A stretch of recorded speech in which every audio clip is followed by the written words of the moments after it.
O que aconteceu com a Ubisoft? Ubisoft é uma empresa que provavelmente marcou sua vida e você nunca parou pra pensar. Por anos eu não fui jogar jogos da Ubi, até porque por esses mesmos anos eu não tinha tantos recursos pra tal. Tá tudo caro, tchê, tá tudo caro. Mas com o passar do tempo, pude ter contato com vários games dessa icônica empresa, como The Division, Far Cry 3, Assassin's Creed, Syndicate, Rainbow Six Siege, fora alguns outros. A Ubi sempre me deu a impressão de uma criadora de arte, jogos com um visual agradável e no geral divertidos. O problema é que Tá tudo caro, tchê, tá tudo caro. ela começou a errar muito. Quem pôde jogar os primeiros Assassin's Creed na época sabe quão icônicos eram o trabalho na arquitetura, na narrativa, na ação do jogo. Não à toa é a franquia mais valiosa deles, tendo passado de mais de 200 milhões de vendas. Porém, parece que tem se deteriorado parcialmente com o tempo. Os jogos continuam bonitos, mas não chegam no sucesso do primeiro nunca, ou dos primeiros, o que é preocupante, pois hoje em dia temos muito mais jogadores que naquela época. Enquanto outros jogos lucram às vezes bilhões, ela sofre para pagar as contas. E ela não se focou apenas em jogos de combate, mas também responsável por jogos que muitos adoram, como Just Dance, entre outros títulos clássicos como Driver. Sim, a Ubi, que pra mim sempre foi a casa do Rayman e dos Rabbids, tem buscado inovar e criar experiências diferentes, porém parece que acabou o gás e só decidiram viver de uma repetição meio que sem sal. Já de uns bons anos, a Ubisoft começou a transformar demais seus jogos em serviço, implementando uma monetização bizonha por cima, coisa que muitos jogadores repudiam.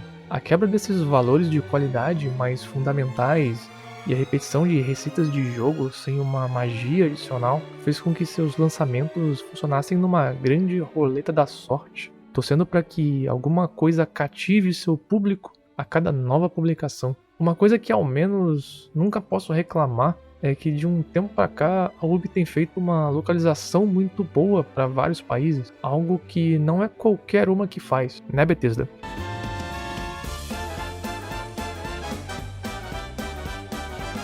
Lembra do jogo do Avatar, que parecia mais um Far Cry com uns maninhos azuis? Um joguinho meio meia bomba?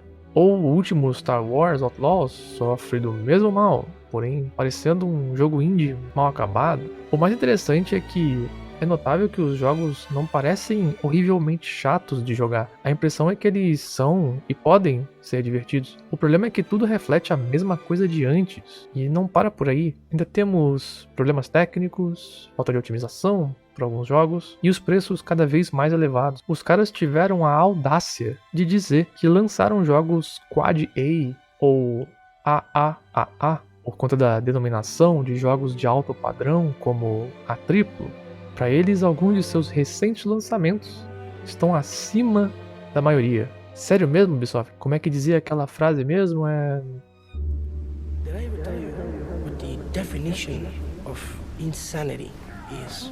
Insanity is doing the exact same fucking thing over and over again, expecting shit to change. That is crazy. A única coisa que pude fazer quando soube desse negócio de A quádruplo foi rir, porque naquele momento a situação da Ubi já não estava tão legal.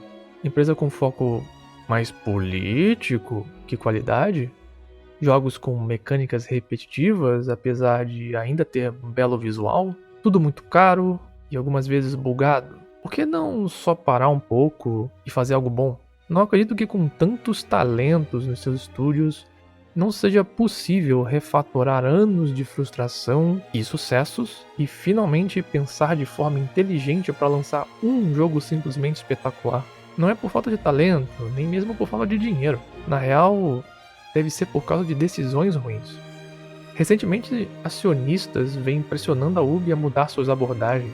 O valor da empresa cai cada vez mais e isso deve estar deixando seus investidores bem preocupados. É possível ver através dos anos como os lançamentos afetaram significativamente o valor da empresa. E basta uma passada em site de notícia para saber qual foi a última bomba que lançaram. Não precisa procurar muito, basta ir aí no YouTube e digitar Ubisoft. Parece que é um assunto para problemas. E não, eu não sou hater da Ubi. Na verdade, eu gostei de todos os jogos que joguei. A maioria já mais antigos. Mas quando você vê uma casa pegando fogo, você pensa bem se quer entrar lá. Até porque eu não tenho talento pra bombeiro e meu dinheiro não é capim. O adiamento do novo Assassin's Creed Shadows foi mais uma bomba para a empresa ter que resolver. Apesar que, depois de tanta controvérsia, não acho que seja uma má ideia revisar um pouco mais o jogo antes que lancem mais um desinteressante, ainda mais de sua principal franquia. Eu ainda tenho interesse em jogar os Far Crys posteriores aos 5, que eu gostei muito, ou jogar algo mais diferente, como esse Immortals Phoenix Rising, parece interessante. Eu tenho quase certeza que devo me divertir, mas o mundo deixa claro quando algo está errado, e no caso da Ubisoft, definitivamente, algo está errado. Talvez eu deva esperar ficar de graça. Agora, existem pressões consideráveis exigindo mudanças na companhia. O desenrolar disso vamos ver nos próximos capítulos, talvez em semanas, em meses ou em anos. Mas eu espero que a Ubisoft ainda tenha uma salvação. O que você acha disso? Deixe aí nos comentários. O alerta vermelho já está ativado. É hora da Ubi repensar as coisas antes que o pior aconteça, como mais demissões, uma greve ou a falência. Peraí, mas isso já não está acontecendo? I will tell you what the definition of insanity is. Insanity is doing the exact same fucking thing over and over again, expecting shit to change.